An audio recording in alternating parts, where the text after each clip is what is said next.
கர்த்தருக்கு ஒவ்வொருத்தருக்கும் ஒவ்வொரு விதமான முறையிலே சுகத்தையும் பலத்தையும் அற்புதத்தையும் அதிசயத்தையும் செய்வார்.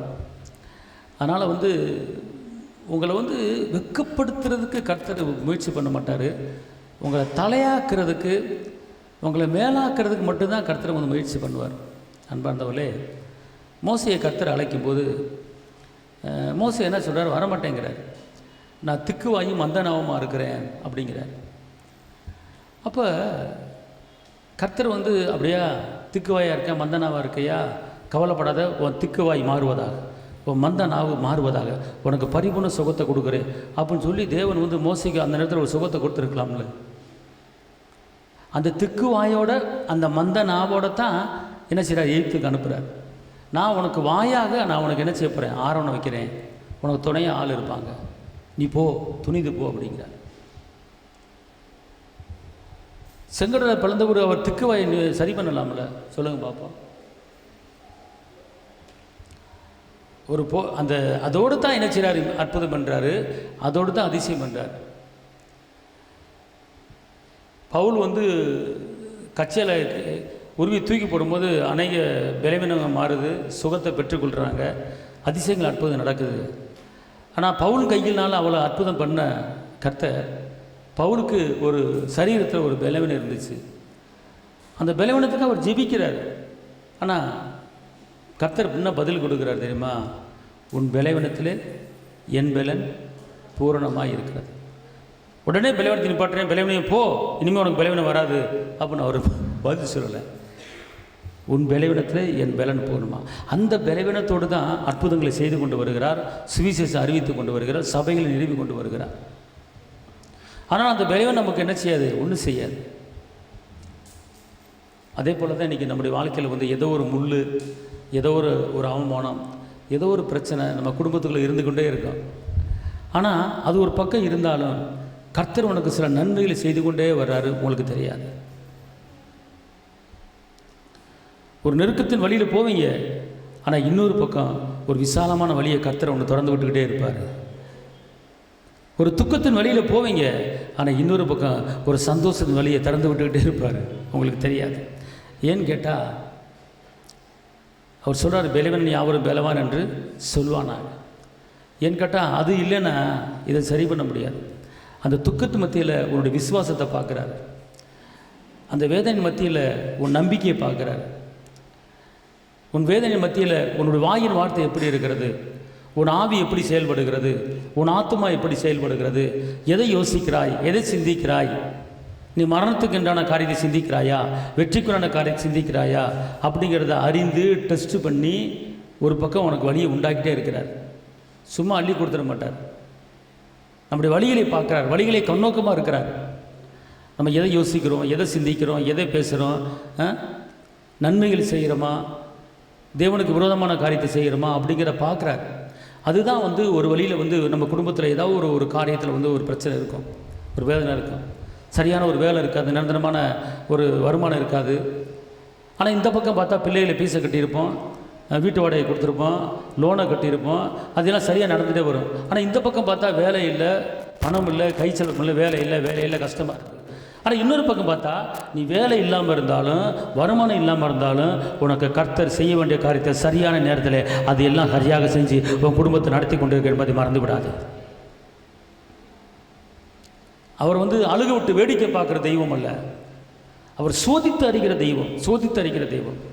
உபத்திரப்பட்டது நல்லது, கர்த்தருடைய பிரமாணங்களை கற்றுக்கொண்டா என்று அவர் சொல்லுகிறார். அதனால் இந்த நாட்களிலே தேவன் நமக்கு உடனுக்குடன் அற்புதங்களை செய்ய போகிறாரு. நம்மகிட்ட ஒரு சில குறைபாடுகள் இருப்பதை பார்த்து அவர் செஞ்சுட்டு வர்றாரு. பியூராக இந்த உலகத்தில் வாழ நினைக்கிறோம், முடியல. பியூராக வாழ நினைக்கிறோம். என்ன உலகத்துக்குள்ளே நம்ம வாழ்கிறோம்.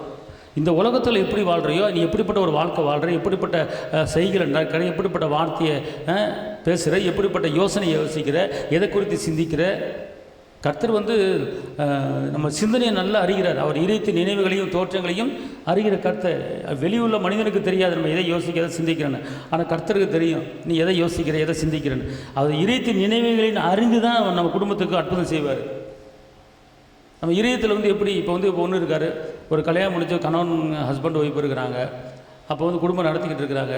திடீர்னு கணவன் நினைக்கிறாரு, நம்ம அப்படிப்பட்ட வாழ்க்கை வாழ நினச்சோம், இப்படிப்பட்ட வாழ்க்கை வாழ நினச்சோம், ஆனால் இப்படி வந்து என் வாழ்க்கை அமைஞ்சு போச்சு அப்படிங்கிற தவறான யோசிக்கிறது தெரியுமா?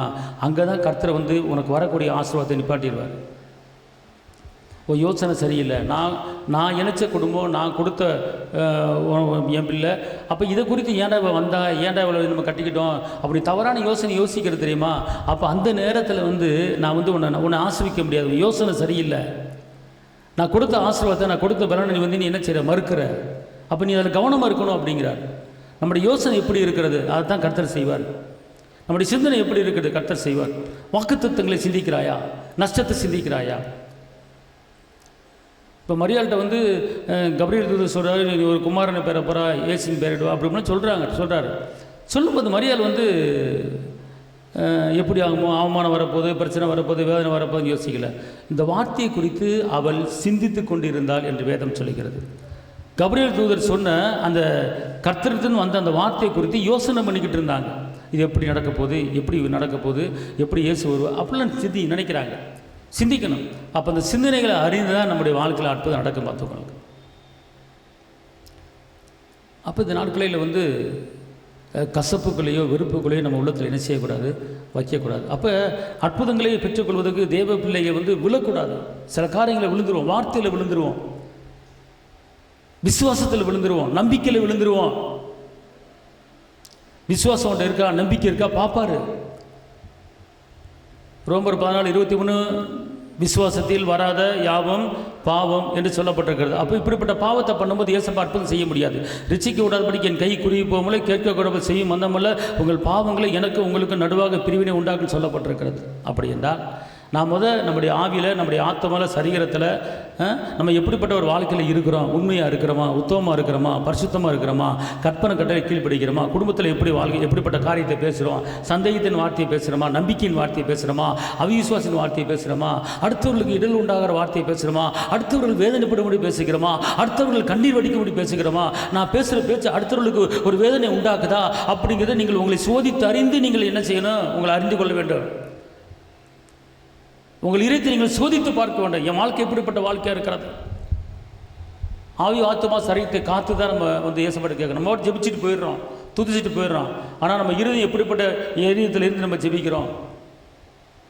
யூதனிடமில்லை கிரேக்கனிடமில்லை அவரை தொழுதுகளோட யாவருக்கும் ஐஸ்வர்ய சம்பனாக இருக்கிறார்.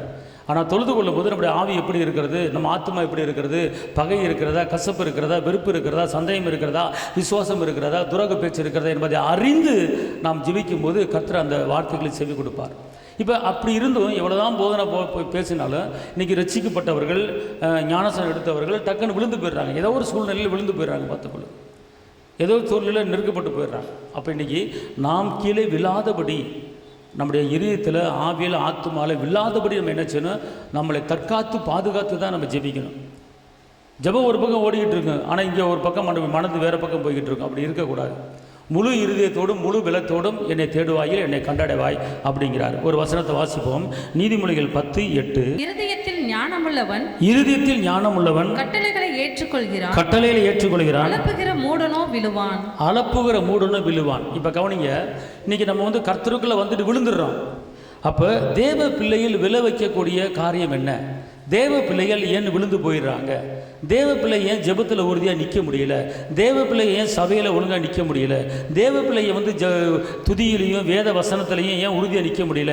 ஏன் ஒரு 3 மாதம் நல்லா ஜெபிக்கிறாங்க, நல்லா துதிக்கிறாங்க, நல்லா ஆராதிக்கிறாங்க, அப்புறம் அடுத்த மாதம் பார்த்தா விழுந்து போயிடுறாங்க. அந்த உற்சாகம் இல்லை, அந்த போராட்டம் வந்துடுது, அந்த கஷ்டம் வந்துடுது, டக்குன்னு விழுந்துடுறாங்க. அப்புறம் எந்திரிக்கிறது ரொம்ப சிரமமாகி போயிடுது. அப்போ ஏன் விழுகிறாங்க அப்படின்னு கேட்டால், அலப்புகிற வாய் என்ன செய்யுமா, விழ வைக்கும். எப்படி விழுறாங்கன்னு கேட்டீங்க, திருப்பி சொல்லுங்க அந்த வசனத்தை. இருதயத்தில் ஞானம் உள்ளவன் கட்டளைகளை ஏற்றுக்கொள்கிறான், அலப்புகிற மூடன் என்ன செய்வான், விழுவான். அப்ப விழுகிறதுக்கு உண்டான காரியம் என்ன? அலப்புகிற மூடன். அலப்புகிறது என்ன அர்த்தம்? யாரும் சொல்ல முடியுமா? அலப்புகிற மூடன். இப்போ ஒரு ஹஸ்பண்ட் ஒய்ஃப் இருக்கிறாங்க. அந்த ஒய்ஃபுக்கு ஒரு ஃப்ரெண்டு இருக்கிறாங்க. எங்கே போனாலும், எங்கே வந்தாலும், சாப்பிட்டாலும் கொண்டாலும் என்ன செய்வாங்க, பேசுவாங்க. இப்போ எனக்கு ஒரு சகோதரி இருக்கிறாங்க சென்னையில். காலையில் வீட்டுக்காரர் என்ன வந்தார், என்ன திட்டினார், அந்த மகன் என்ன சொல்லிச்சு, அப்படி ஃபுல்லாக ஒப்பிச்சு போட்டு தான் அடுத்த வேலையை பார்ப்பாங்க. நான் வந்து இந்த காரியம் வருதா, இதுக்கு இப்படி செய்யுமா, அப்படி பேசுவேன் அப்படின்னு சொல்லி கவுன்சிலிங் பண்ணுவேன். அப்போ அளப்புகிற வாய் என்ன செய்யுமா, விழுந்து விடுவார்கள். அளப்புகிற வாய், அளப்புகிறவர்கள். இப்போ ஒன்றும் கிடையாது, ஒரு ஹஸ்பண்ட் ஒய்ஃபு, இன்னொரு ஒய்ஃப் இருக்குது, இந்த ஒய்ஃபுக்கு ஃப்ரெண்டு, அவங்க மதுரைக்கு போயிட்டு வர்றாங்க. மதுரைக்கு போயிட்டு வந்தோடனே அவர் ஒரு பிளாட்பார கடையில் டிஃபன் வாங்கி கொடுத்துருப்பாரு. ஹஸ்பண்டு ஒரு பிளாட்பார கடையில் டிஃபன் வாங்கி கொடுத்துருப்பாரு. அடுத்து வந்து இன்னொரு கடைக்கு கூட்டி போயிருப்பார். வந்திருப்பாங்க. இந்த அம்மா சாயங்காலம் வந்தோடனே, என்ன காலையில் போயிட்டு சாயங்காலம் வர்றீங்க, எங்கேக்கா போனீங்க அப்படின்னு இந்த அக்கா கேட்குது. உனக்கு விஷயம் தெரியாதா, எங்கள் வீட்டுக்கார் ஒரு பெரிய 5 ஸ்டார் ஹோட்டலுக்கு கூட்டி போனார். அப்படி அந்த முழு மீன் பொரிச்சு வச்சாங்க, எடுத்து பிச்சு வாயில் வச்சேன், அப்படியே பொலன்னு போகுது. அப்புறம் ஒரு கடையை கூட்டி போனார், அங்கே போனார். அப்புறம் 2 தோடு ஆர்டர் கொடுத்துட்டு வந்தோம், அப்படி பண்ணோம், இப்படி பண்ணோம். அதாவது அவர் கூட்டி போன இடம் வேறு, அவர் சாப்பிட்ட இடம் வேறு. அப்போ என்ன சொன்ன தேவையில்லாத காரியம். எங்கள் வீட்டுக்காரர் அங்கே கூட்டி போனார், இங்கே கூட்டி போனார். அங்கேருந்து ஆட்டோவில் போனோமா, ஆட்டோவில் போய் அந்த ஊருக்கு பூரா பஸ்ஸிலேயே கூட்டி போய் நாசம் பண்ணியிருப்பேன். பஸ்ஸில் கூட்டி போய் வெந்து வந்திருக்கும். இங்கே ஒரு அளப்பு, அங்கே போனேன், இங்கே போனேன், அதை பார்த்தேன், இதை பார்த்தேன், இப்படி இருந்துச்சு, அப்படி இருந்துச்சு, அப்படி பார்த்தேன், இப்படி பார்த்தேன் அப்படின்னு சொல்லும்போது, இந்த அம்மா வீட்டு புருஷங்காரன் எங்கேயும் கூட்டி போக மாட்டான். வீடு உண்டு, சமையல் உண்டு, வீடு உண்டு, புருஷன் உண்டு, பிள்ளை உண்டு அப்படின்னு இருக்கிற ஆள்கிட்ட போய் என் வீட்டுக்காரர் அங்கே கூட்டி போனார். அதை பார்த்தேன். அவர் ஒன்று வாங்கி கொடுத்தாரு பாரு, ஒரு அல்வா அப்படியே புழுக்குன்னு இறங்குச்சு. அப்புறம் ஒரு ஐஸ்கிரீம் வாங்கி கொடுத்தாரு. சாப்பிட்டு முடிச்ச பிறகு ஒரு ஐஸ்கிரீம் வாங்கி கொடுத்தாரு. அந்த ஐஸ்கிரீம் இதுவரை சாப்பிட்டதில்ல, அப்படிப்பட்ட ஐஸ்கிரீம் என்ன சாப்பிடு எனக்கு தாங்கினார். நான் வேணாங்கன்னு சொன்னேன். எப்படி சாப்பிட வச்சுட்டு என்னை எந்திரிக்க விட்டார். நீ சாப்பிடாமல் எந்திரிக்கக்கூடாது சொன்னார். நான் சாப்பிட்டு தான் எந்திரிச்சேன் அப்படின்னு சொல்லி அளப்பு விட்டுக்கிட்டே இருக்கும்போது இந்த மாதிரி எப்படி இருக்கும் பாரு. அதை பிடிச்சக்காரன் கண்டுக்க மாட்டான். அப்படிப்பட்ட ஆள்கிட்ட போய் வந்து நீ பஸ்ஸில் கூப்பிட்டு போயிருப்பான், சாதாரண பிளாட்பாரத்தில் வாங்கி கொடுத்துருப்பான். அளப்புறது, அப்படி போனேன், இப்படி போனேன், அங்கே பார்த்தேன், இங்கே போனேன், அப்படியே அழைப்பு பேசி கடைசியில் என்னங்க தெரியுமா, விழுந்து போயிடுவாங்க. உள்ளதே உள்ளதென்றும் இல்லதே இல்லதென்றும் நீ பேசுங்க. தேவ பிள்ளையே, எங்கே போனீங்க, எங்கே வந்தீங்க, சாப்பிட்டீங்களா, சாப்பிட்டேன், இல்லையா, இல்லை, பட்னியாக கிடந்தேன், அடித்தானா, வச்சானா, கொண்டானா, இப்படி ஆகிப்போச்சு, அப்படி உள்ளதை பேசணும். பொய் வரக்கூடாது வாயில். அடுத்தவங்க பார்த்து நம்மளை பார்த்து பெருமைப்படணும், அடுத்தவங்க நம்மளை பார்த்து மெச்சிக்கணும், அடுத்தவங்க முன்னால் நம்ம ஒரு கம்பீரமாக இருக்கணும் அப்படின்னு சொல்லி நீ பெருமை பாராட்டினால் நம்ம என்ன செஞ்சிருவோம், நம்ம ஆவிக்குரிய ஜீவிதத்தில் என்ன செஞ்சிருவோம், விழுந்துருவோம். அதுக்கு பேர் அளப்புகிற வாய். இப்போ இங்கே எத்தனையோ தேவ பிள்ளைங்க இருக்கிறாங்க, சர்ச்சை ஞாயிற்றுக்கிழமை முடிஞ்ச உடனே என் ஆத்மா கத்தரை சோத்திரம் சொல்லிட்டு சோத்திரம் போட்டு அப்படியே நகண்டு போயிடுறாங்க. ஒரு சில பேர் கூட எனக்கு தெரிய மாட்டேங்குது. அவங்க உண்டு, வேலை உண்டு, வீடு உண்டு, பிள்ளை உண்டு, புருஷன் உண்டு, பொண்டாட்டி உண்டு, போயிடுறாங்க. ஆனால் ஒரு சில டிக்கெட் இருக்குது. முடிஞ்சோடனே அப்புறம் அக்கா எப்படி இருக்கீங்க, நல்லா இருக்கீங்களாக்கா, இங்கே பேசிவிட்டு அப்புறம் இன்னொரு அப்புறம் அண்ணன் எங்கே இருக்கீங்க, அப்புறம் இப்படியே போய் தேவையில்லாத உட்காந்து போய் பேசுகிறது. அது வந்து அளப்புறது. சர்ச்சு முடிஞ்சா, துதிச்சிட்டியா, ஆராய்ச்சிட்டியா, நடி சொல்லியா, சோத்திரக்கா, வரட்டாக்கா, அப்படி போயிட்டே இருக்கணும். இங்கே ஒரு அக்காட்ட பேசுறது, அப்புறம் என்னக்கா போன வாரம் ஆளைக்கான எங்கே போனீங்க வச்சீங்க, அப்புறம் இந்த அக்காட்ட பேசி முடிச்சுட்டு அடுத்து இன்னொரு அக்காட்ட போகிறது, அப்புறம் எப்பப்பா வருவீங்க நீங்கள் அப்படின்னு பேசுறது, அப்புறம் இன்னொரு அப்படி தான் எங்கே போனீங்க நேற்று ஆளைக்கானவங்கள இப்படின்னு பேசுறது. இது வந்து அளப்புகிற வாய். ஓட்டப்பானைக்குள்ள நண்டை விட்ட மாதிரி விட்டுவிட்டா அப்படி அளப்புக்கூடாது. வாயை காத்துக்கொள்ளணும். வாய் என்ன செய்யணும், காத்துக்கணும். அப்படிப்பட்ட ஒரு சில டிக்கெட் இங்கே இருக்குது. அப்படி ஒரு சில டிக்கெட்டு இருக்குது. ஆனால் ஒரு சில பேர் இருக்கிறாங்க, தான் உண்டு, தான் வேலை உண்டு, அடுத்தோட பேசக்கூட மாட்டா, குரல் கூட சரியாக தெரியாது. அல்ல இல்லையா? இப்போ இந்த அக்கா, இந்த அலிசக்காலாம் வர்றாங்க, குரலே சரியாக தெரியாது. குரலே என்ன, அக்கா அலிசக்கா குரலே சரியாக தெரியாது. முடிஞ்சோம் டக்குன்னு பறந்து சிட்டா பறந்துருதுங்க. ஏன்னா ஆத்மா கர்த்தரை சோத்துன்னு அவன் புருஷனை கூட்டி டக்குன்னு கையை பிடிச்சி வாடான்னு கூட்டி இழுத்துட்டு போயிடுதுங்க. அதுதான் வந்து ஒரு உண்மையான ஒரு ஆவிக்குரிய ஜீவிதத்தில் பிள்ளை. அல்லேலூயா, அல்லேலூயா சொல்லுங்க. அப்போ அப்படி தான் இருக்கணும். தேவ பிள்ளைங்க போட்டு அளப்புறது போட்டா, நான் அங்கே போனேன், இங்கே போனேன், அவனை பார்த்தேன், இவனை பார்த்தேன், அது வந்துச்சு, இது வந்துச்சு, அங்கே வேலைக்கு போனேன், அது இன்ட்ரி பார்த்தேன், அதை பார்த்தேன், இதை பார்த்தேன், அவன் வந்தான், இவன் வந்தான் உனக்கு என்னையா? இது அளப்ப. இப்படி அளப்புற வாய் என்னன்னு கேட்டிங்கன்னா, விழுந்துருவார்கள். ஆவிக்குரிய ஜீவிதத்தை நிலைச்சிருக்க முடியாது. அப்போ விழுந்து போயிட்டா நம்ம அபிஷேகத்தில் நிரம்ப முடியாது. விழுந்து போயிட்டா ஜெபிக்க முடியாது. விழுந்து போயிட்டா துதிக்க முடியாது. ஏன்? அளப்புகிற வாய். இந்த வாயில் வந்து அதாவது துதி மட்டும்தான் வரணும். அளப்பு வரக்கூடாது, பெருமை வரக்கூடாது, மேட்டின்மை வரக்கூடாது, கசப்பு வரக்கூடாது, முறுமுறுப்பு வரக்கூடாது, சண்டை வரக்கூடாது, பகை வரக்கூடாது. கர்த்தர் நாவு உருவாக்கும் சக்தி அப்படின்னு இருக்கிறார். இந்த நாவில் நன்மை மட்டும் பற்றி கொள்ளுங்க, தீமையை பற்றி கொள்ளாதீங்க. அற்புதங்களை பற்றி பேசுங்க, அதிசயங்களை பேசுங்க, விடுதலை பெற்றுங்க. எப்படி ஊழியம் பண்ணணும், எப்படி சபையை பெருக்கணும், எப்படி ஆத்மா வரணும் அப்படிங்கிறத பார்க்கணும். சும்மா உட்காந்து நேற்று ஆளை காண வேற கதை.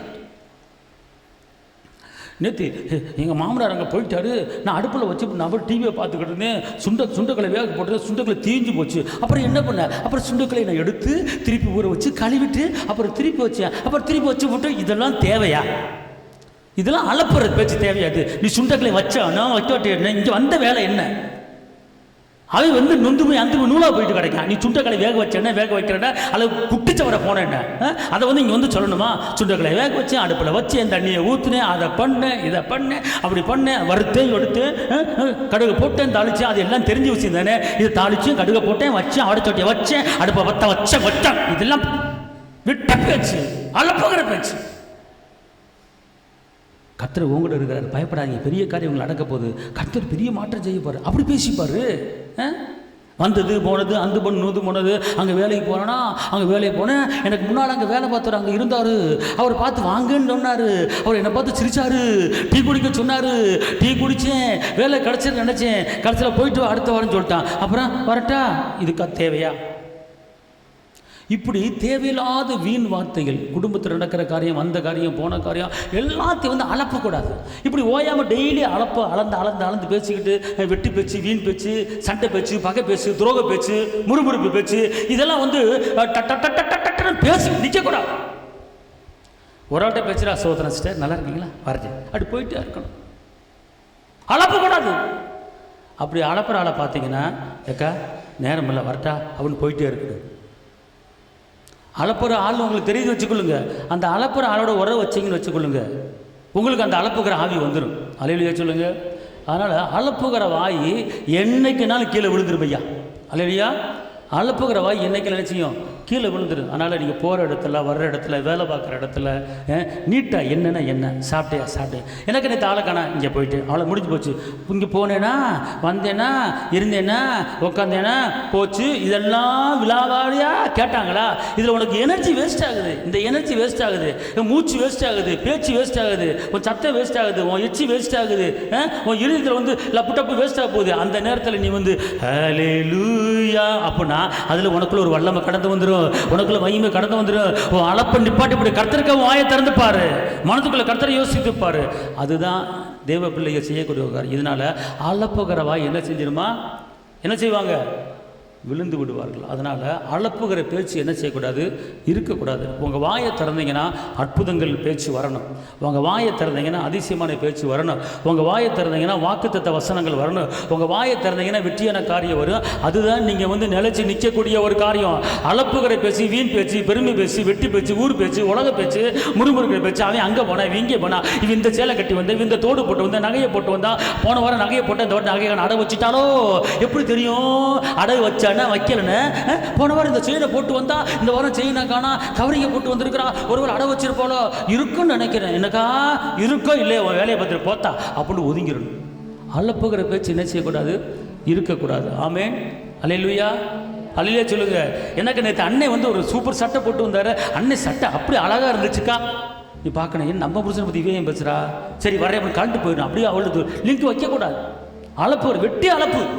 அதனால் அளப்புகிற வாயி தேவ சமூகத்தை விட்டு பிரியக்கூடிய சூழ்நிலை உண்டாயிரும். அளப்புகிற வாயி துதிக்கிறதுல இறங்கிடுவாங்க. அதனால் ஆவிக்குரிய ஜீவத்திலே விளைவடைய ஒரு சூழ்நிலை வந்துடும் அளப்புகிற வாயி. அல்லேலூயா. வேணா இன்னொருக்கு அந்த வசனத்தை படித்து பாருங்க பாப்பா. படிங்க இன்னொருக்கு அந்த வசனத்தை. இருதயத்தில் ஞானம் உள்ளவன் கட்டளைகளை ஏற்றுக்கொள்கிறான், அளப்புகிற மூடனோ விழுவான். கட்டளை என்ன செய்யணும்? இதயத்தில் அளப்புகிற மூடன் என்ன செய்வான்? விழுவான், கீழே விழுந்துருவாங்க, கீழே விழுந்துருவாங்க, எந்திரிக்க முடியாது. அதனால் யார் யார் அளப்பி கண்டை பேச்சு வந்து பேசுகிறாங்களோ அவங்க லைட்டாக கட் பண்ணிடணும். நீங்கள் நின்று பேசக்கூடாது, நின்று பேசக்கூடாது. சோத்திராக்க நல்லா இருக்கீங்களா? நல்லா இருக்கு கரெக்டா ஒன்று போயிட்டே இருக்கணும். எனக்கு நேற்று ஆளக்கானா, நேற்று எங்கள் வீட்டில் ஒரே பிரச்சனைக்கா, என் வீட்டுக்காரர் லேட்டாக வந்துட்டாக்கா, அப்புறம் சொல்லி நீ கேட்கக்கூடாது. அடுத்து அப்புறம் சொல்லு, அப்புறம் என்னாச்சு அதையும் கேட்கக்கூடாது. ஏன்னா அவன் சொல்ல அவன் சண்டை போட்டது, அவன் அடித்தது, மீச்சது, நாத்திரம் வந்தது, மாமியா வந்தது எல்லாம் நம்ம சொல்லு. அப்புறம் அவன் கேட்டுக்கிட்டே இருக்கும்போது நீ வீட்டுக்கு போயிட்டு அப்படியே யோசனை பண்ணிட்டே போவேன். நீ போய் அவங்கள சண்டை போட்டுக்கிட்டு இருப்ப. உன் காதை எதுக்கு சாக்கின அப்படின்னு கேட்டால் நீதிமொழிகள் 2 சொல்லப்பட்டிருக்கிறது, உன் செவியை ஞானத்துக்கு மட்டும்தான் சாய்க்கணும். எப்படி போட்டிருக்கு?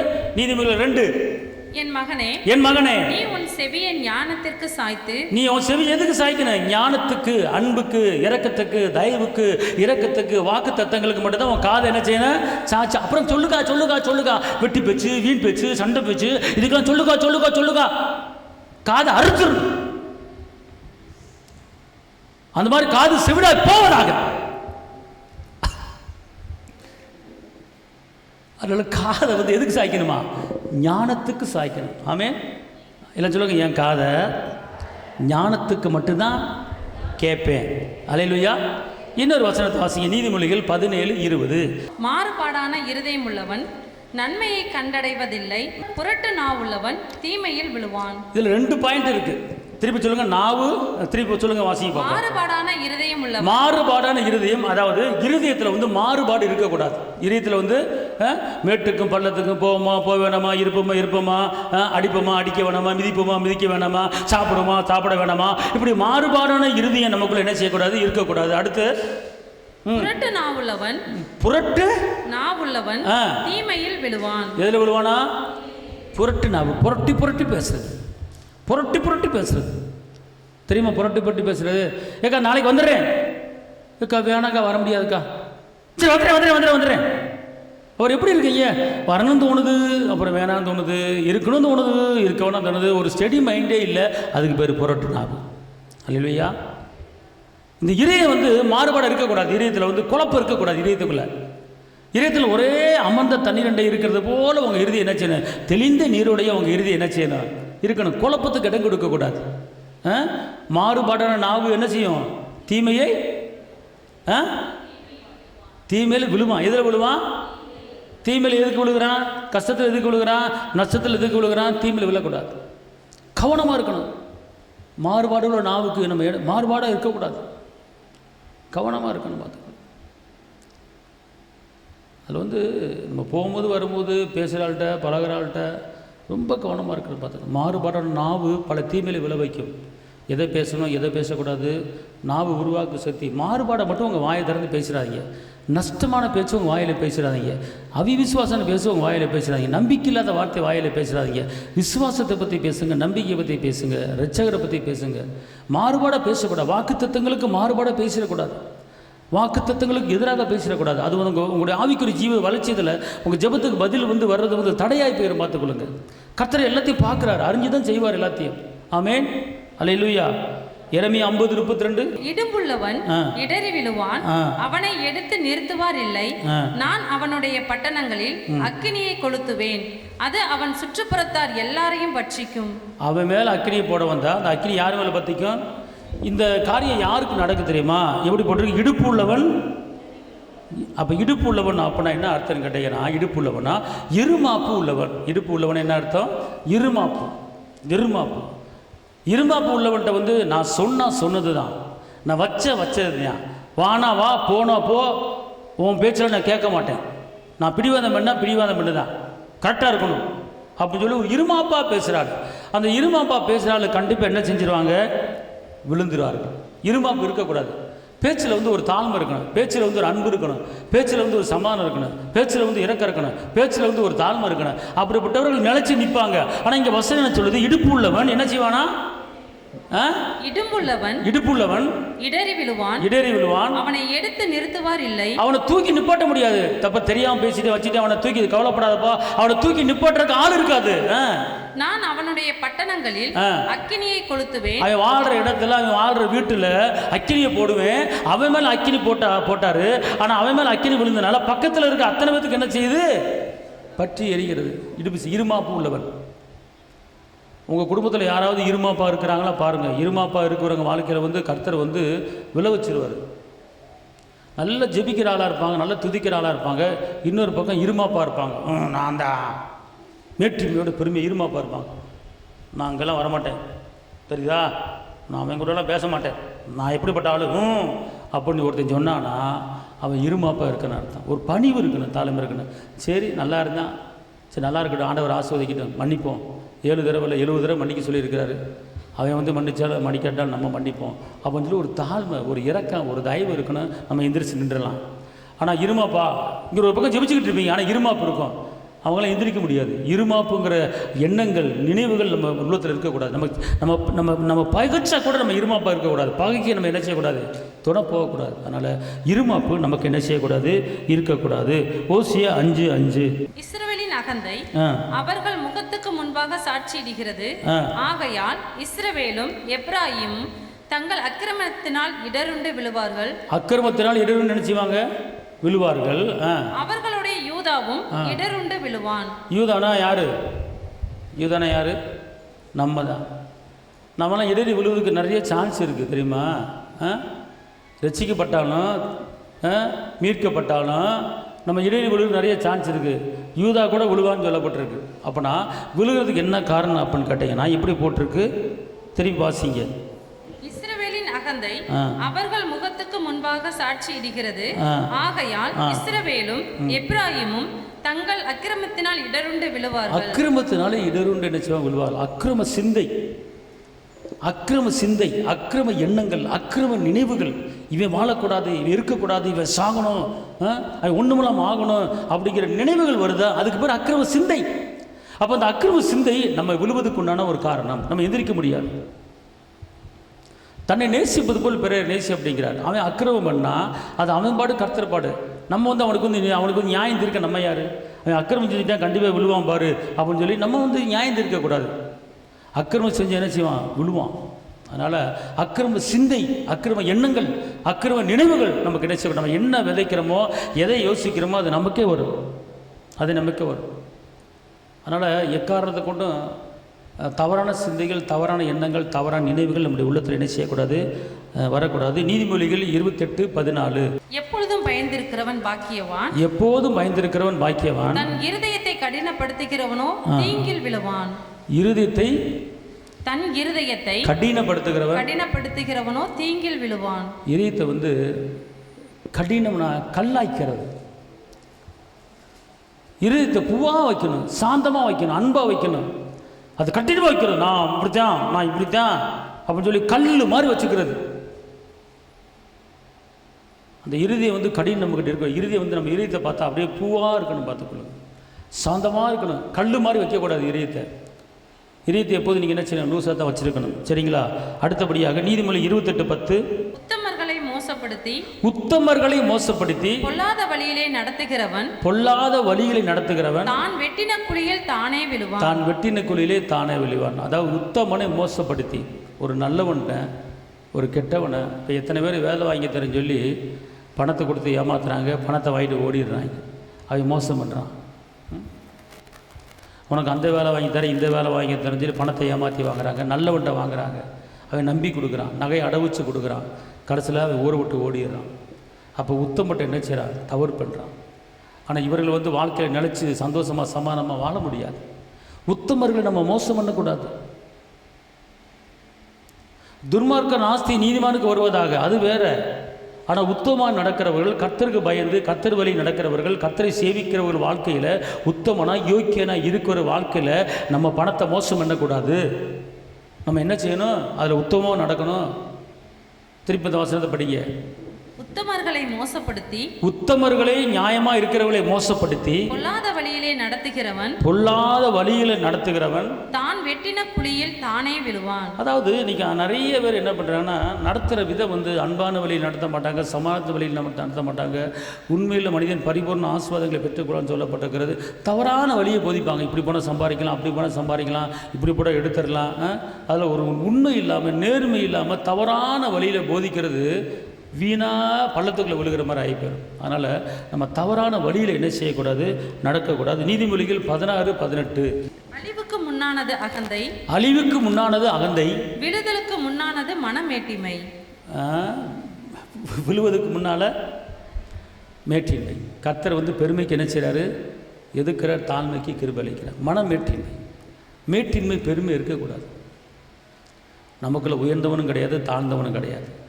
கொஞ்சமாக சம்பாதிக்கிறவன், வலுவாக சம்பாதிக்கிறவன், பெருசாக சம்பாதிக்கிறவன், நல்ல ட்ரெஸ்ஸு போட்டு வரவங்க, சாதாரண ட்ரெஸ்ஸு போட்டு வரவங்க, எல்லாத்தையும் ஒரு சரிசமமாக தான் நம்ம பார்க்கணும், சரிசமமாக தான் பழகணும். நான் பெரிய ஆள், நீ சின்ன ஆள், நான் வந்து வசதி படைத்தாள், நீ வசதி இல்லாத ஆள் அப்படிங்கிற ஒரு பெருமை, ஒரு மேட்டின்மை நடக்கும். எல்லாரிடத்துல ஒரு அன்பு, எல்லா இடத்துலையும் தேவ சமூகத்தில் தேவன் பார்வைக்கு எல்லாத்துக்கும் ஒரே மாதிரி இருக்குன்னு பார்த்துக்கொள்ளுங்க. மேட்டின்மை பெருமை, நான் பெரிய ஆள், நான் அந்த இதிலேருந்து வந்திருக்கேன், இந்த இதிலேருந்து வந்திருக்கேன், நான் அந்த வேலை பார்க்குறேன், இந்த வேலை பார்க்குறேன், நான் அப்படி சம்பாதிக்கிறேன், இப்படி சம்பாதிக்கிறேன், உனக்கு தான் ஒன்றும் இல்லை, எனக்கு எல்லாமே இருக்குது அப்படின்னு சொல்லி பெருமை கர்த்தர் நினச்சா அடியை கொடுத்துருவார். பெருமை நமக்கு என்ன பண்ணால் மேட்டின்மை என்ன செய்யக்கூடாது, இருக்கக்கூடாது. பெருமைக்கு எதிர்க்கிறார். தாழ்மைக்கு கிடைக்கப்பட ஐஸ்வர்யம் காண மகிமை, தாழ்ந்து போகணும், விட்டு கொடுத்து போகணும், இறக்கப்பட்டு போகணும். அதுதான் வந்து ஒரு கிறிஸ்துவ ஜீவியம். கிறிஸ்துவ ஜீவியத்தில் ஒரு பணம் காசு வந்த உடனே பெருமைப்படக்கூடாது. ஒரே லெவலில் இருக்கணும், ஒரே லெவலில் பேசணும். ஆவியின் கனி 9 எல்லா மனிதர்களும் இருக்கணும் பார்த்துக்கொள்ளுங்க. பெருமை நம்மளுக்கு என்ன செஞ்சிடக்கூடாது, மனம் மேட்டுமை என்ன செஞ்சிடக்கூடாது, வந்துடக்கூடாது.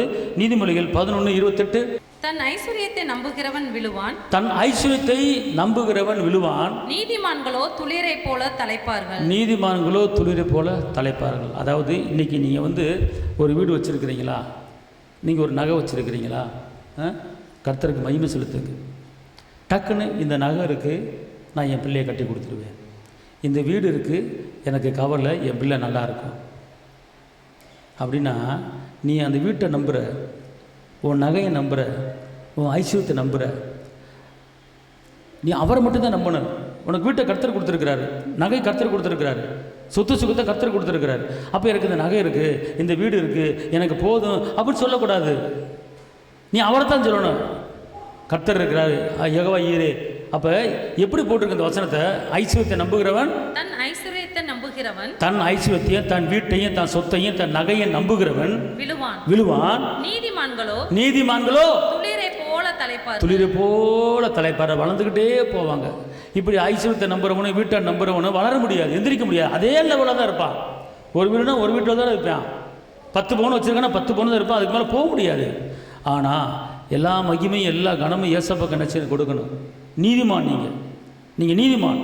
அப்போ நீங்கள் என்ன செய்வ, அப்படி நீ வளர்ந்துட்டே போகலாம், கீழே இருக்க மாட்டேங்க, மேலே ஆகிட்டே போயிடுவார். அப்போ உங்கள் நம்பிக்கையை வந்து உங்கள் வீட்டில் இருக்கிற உங்கள் சொத்தையோ உங்கள் பணத்தையோ உங்கள் நம்பிக்கையோ உங்கள் வேலையை வைக்கக்கூடாது. தன் ஐஸ்வர்யத்தை நல்லா அந்த வசனத்தை திருப்பி படிக்குமா, நல்லா படிங்க. தன் ஐஸ்வர்யத்தை நம்புகிறவன் விழுவான். நீதிமான்களோ துளிரை போல. நம்மளால என்னது, நீதிமான்கள், நம்மளால தலைக்க வேண்டிய ஆள்கள். ஆனால் உங்கள் நம்பிக்கை உங்கள் விசுவாசம் எல்லாமே இயேசு தான், கர்த்தர் தான். ஆனால் உங்களுடைய சொத்தையும் உங்களுடைய பணத்தையும் வச்சு நீங்கள் நம்பிக்கை வைக்கக்கூடாது. தன் ஐஸ்வர்யத்தை நம்புகிறவன். எத்தனை நாளைக்கு உன்ட்ட ஐஸ்வர்யம் இருந்துற போது, எத்தனை நாளைக்கு உன் பணம் இருந்துற போது, எத்தனை நாளைக்கு உன் நகை இருந்துற போது, அது எனக்கு இருக்குது, அதை நான் வச்சு சம்பாரிச்சிருவேன், அதை வச்சு பிள்ளையை கட்டி கொடுத்துருவேன், அதை வச்சு பிள்ளையை நடத்திடுவேன் அப்படின்னு சொல்ல முடியாது. உன்ட்ட 10 பவுன் இருக்கலாம், உன் பிள்ளை வளர்ந்து பெரிய ஆள் வரும்போது 10 பவுன் வேலைக்கு ஆகாது, 50 பவுன் கேட்பாங்க. அப்போ நீ 10 பவுன் இருக்குது, அதை வச்சு பிள்ளையை கட்டி கொடுத்துருவேன், 10 பவுன் இருக்கு பிள்ளையை வச்சு கட்டி கொடுத்துருவோன்னா உன் பிள்ளை கல்யாணம் முடிக்கும் போது உனக்கு 50 பவுன் தேவை. அப்போ கர்த்தர் பார்ப்பாரு, நீ 10 பவுன் தான் நம்பின, 10 இருக்குன்னு சொன்னால அதை வச்சு முடிச்சுக்கப்போ அப்படின்ட்டு கர்த்தர். என்னமோ பிள்ளையை கட்டி கொடுக்க போகிறீங்க, எவ்வளோ நகை இருக்குது, எப்படிமா கட்டி கொடுக்க போகிறீங்க அப்படின்னு கேட்டால் ஏசப்பா இருக்கிறாரு. அந்த நேரத்தில் கர்த்தர் சந்திப்பார், காற்று வராது மழையே வராது, என் பிள்ளையை கட்டி கொடுக்கறதுக்கு ஏசப்பா உதவி செய்வாருங்க அப்படின்னு பேசி பார்த்தேன்னா நல்லது. இல்லைங்க, எனக்கு எங்கள் அம்மா போட்ட நகை 10 பவுன் இருக்குது, எங்கள் வீட்டுக்கார் வந்து பேங்கில் ஒரு 2 லட்சம் போட்டு வச்சிருக்காரு, எங்கள் வீட்டுக்கார் அந்த இடத்துல ஒரு இடம் வாங்கி வச்சிருக்காரு, என்கிட்ட இருக்க நகையும் அந்த இடமும் எல்லாம் விற்றோம்னா எப்படியும் என் பிள்ளையை கட்டி கொடுத்துருவேன், இது இருக்குங்க போதுங்க அப்படின்னா சரி, ஒரு இம்மி கூட வளர முடியாது. அப்போ எதில் நம்பிக்கை வைக்கிற, உன் இடத்து மேலேயும் உன் நகை மேலேயும் உங்கள் அம்மா போட்டு நகை மேலே நம்பிக்கை வைக்கிற, ஆனால் கர்த்தர் நம்பிக்கை வைக்கல. நீ கல்யாணம் முடிக்கும் போது 10 பவுன், ஆனால் உன் பிள்ளையை கல்யாணம் முடிக்கும் போது 50 வேணும்.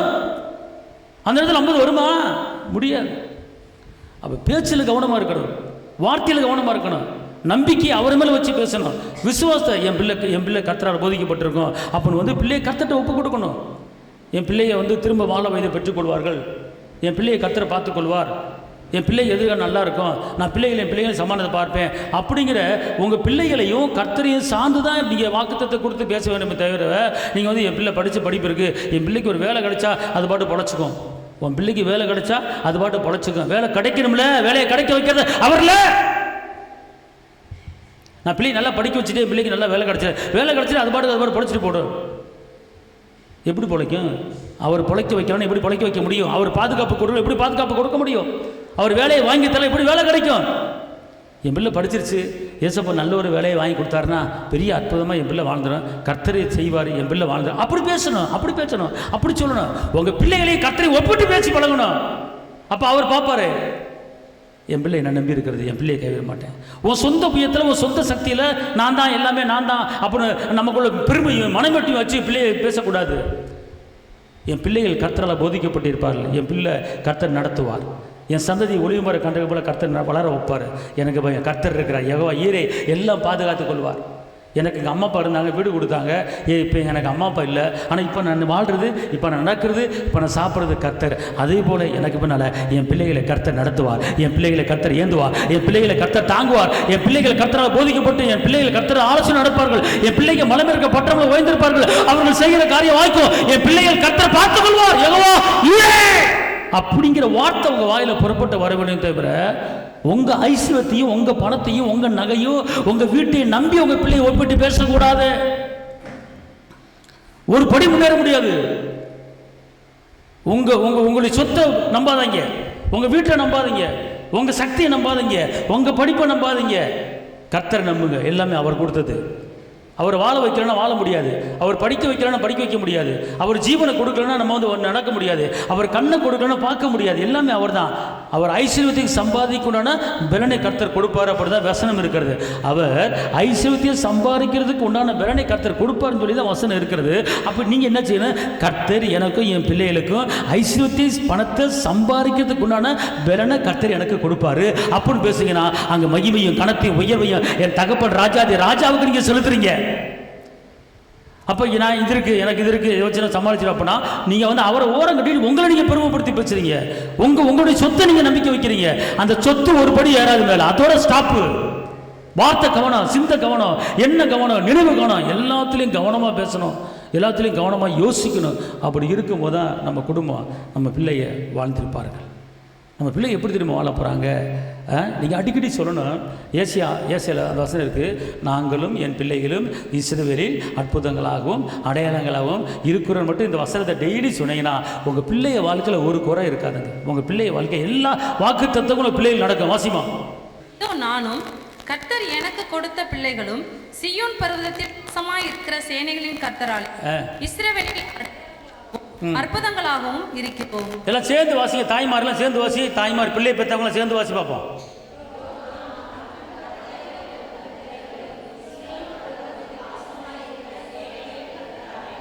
இதை மட்டும் இந்த வசனத்தை உங்கள் பிள்ளை மேலே வச்சுட்டிங்கன்னா நீங்கள் பட்ட கஷ்டம், இம்மி கஷ்டம், கடை பிரச்சனை, கட்ட பஞ்சாயத்து, ஒரு பிரச்சனை, ஒரு வேலை வேணாலும் உங்கள் பிள்ளை படாதுங்க. உங்கள் பிள்ளையை வாழ்வதை உங்கள் கண்ணு பார்க்கும். நீ பிள்ளைகளின் சமானத்தை உன் கண்ணு காக்கும்படி கர்த்தர் உன் சந்ததி ஆசீர்வதித்து பெருக பண்ணுவார். ஆமென்.